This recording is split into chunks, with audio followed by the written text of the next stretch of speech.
Question 471. What role does technology play in your approach to teaching complex technical concepts? Technology serves as a vital tool in simplifying complex technical concepts. I would leverage multimedia resources, such as interactive simulations, video tutorials, and coding platforms, to present material in engaging formats. For instance, using virtual labs allows students to experiment without the constraints of physical environments. Incorporating collaborative tools like discussion forums and version control systems facilitates peer learning and teamwork. I would also emphasize the use of online resources for supplemental learning, encouraging students to explore beyond the classroom. Ultimately, technology can bridge gaps in understanding, making challenging topics more accessible and relatable. Question 472. How would you handle a situation where a student is consistently underperforming despite support? Addressing consistent underperformance requires a compassionate and structured approach. I would first meet with the student to discuss their challenges and listen to their perspective, identifying any external factors impacting their learning. Together, we would set achievable goals and create a tailored action plan that includes additional resources, such as tutoring or study groups. I would monitor their progress closely, providing constructive feedback and encouragement. Involving academic advisors or support services can also offer further assistance. If the issues persist, I would recommend alternative pathways, such as a different course or additional support mechanisms, ensuring the student feels supported throughout the process.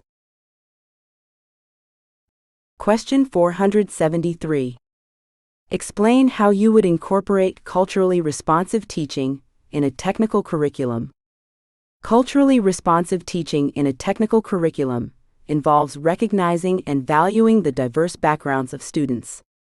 I would begin by understanding students' cultural contexts and interests, integrating relevant examples from various cultures into lessons. For instance, using case studies from different industries that reflect diverse communities can make learning relatable. Encouraging students to share their cultural perspectives during discussions fosters mutual respect and enriches the classroom environment. I would also diversify course materials to include authors and examples from underrepresented groups in technology. This approach not only enhances engagement, but also prepares students to work in globalized, multicultural environments. Question 474. How would you ensure that your course content stays current with industry standards and technological advancements? Ensuring course content remains current involves continuous professional development and industry engagement. I would actively participate in workshops, conferences, and online courses to stay informed about the latest trends and technologies. Establishing relationships with local industry professionals can provide insights into emerging skills and practices. I would also engage students in discussions about current events in technology, encouraging them to research and present findings. Regularly updating syllabi to reflect industry demands and incorporating feedback from alumni can further align the curriculum with real-world requirements. This commitment to relevance not only benefits students, but also enhances the overall quality of education. Question 475. Describe a method you would use to teach students about cloud computing and its practical applications. Teaching cloud computing effectively involves a blend of theory and hands-on experience. I would start with foundational concepts, explaining different cloud service models, IaaS, PaaS, and SaaS, and their benefits. To illustrate practical applications, I would incorporate projects where students deploy a simple application using platforms like AWS or Azure. This would include setting up virtual machines, managing storage, and utilizing cloud databases. Group projects could simulate real-world scenarios, such as developing a cloud-based application. Incorporating guest lectures from cloud professionals can provide industry insights, while assessment methods like presentations and practical exams would reinforce learning outcomes. Question 476. What strategies would you implement to foster collaboration among students in a technical course? Fostering collaboration among students is essential for their development. I would implement collaborative projects that require teamwork, such as group coding assignments or design challenges. Utilizing tools like GitHub for version control encourages peer interaction and code sharing. I would also create structured activities, such as pair programming or coding boot camps, that emphasize problem solving in teams. Regular peer review sessions allow students to receive constructive feedback from classmates, enhancing collaboration. Establishing clear roles within groups ensures accountability, while reflective exercises can help students evaluate their collaborative experiences.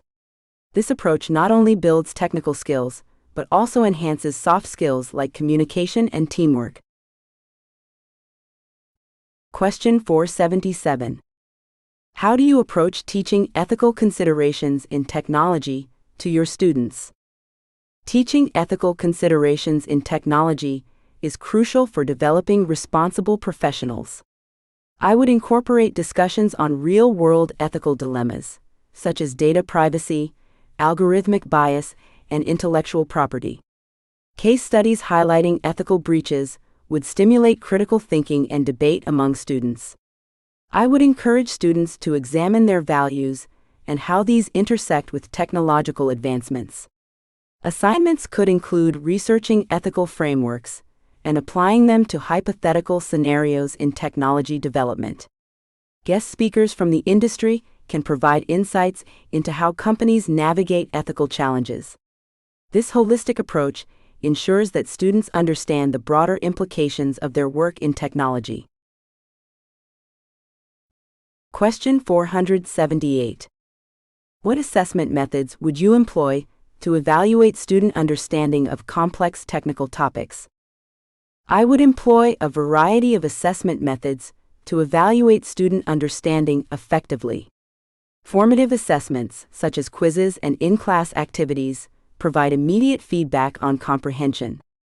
For complex topics, I would use project-based assessments that require students to apply their knowledge in practical scenarios, allowing for deeper understanding.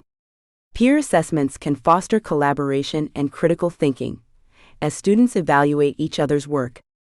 I would also include reflective essays where students articulate their learning process and challenges faced. Summative assessments, such as exams or capstone projects, would gauge overall mastery of the subject, ensuring a comprehensive evaluation of their capabilities. Question 479. How do you promote lifelong learning and adaptability in your students within a technical curriculum? Promoting lifelong learning and adaptability is vital in a rapidly evolving technical landscape. I would instill a growth mindset by encouraging students to embrace challenges and view failures as learning opportunities. Integrating self-directed learning projects, where students explore topics of personal interest, fosters autonomy and initiative. I would also introduce them to online learning platforms, showcasing resources for continuous skill development. Encouraging participation in hackathons or coding competitions can immerse students in collaborative environments and real-world challenges. Finally, facilitating discussions on industry trends and future technologies instills an awareness of the need for ongoing education and adaptability in their careers. Question 480. Describe how you would handle conflicts or disagreements in group projects among students. Handling conflicts in group projects requires a proactive and constructive approach. I would first facilitate a discussion with the involved parties, encouraging them to express their perspectives and feelings. Establishing ground rules for respectful communication is essential. I would guide students to focus on the issues rather than personal differences, helping them identify common goals. If necessary, I would implement conflict resolution strategies, such as mediation or compromise. Encouraging students to collaboratively brainstorm solutions fosters ownership of the resolution process. Reflective exercises afterward can help them understand the importance of teamwork and conflict management skills, which are essential in their future careers.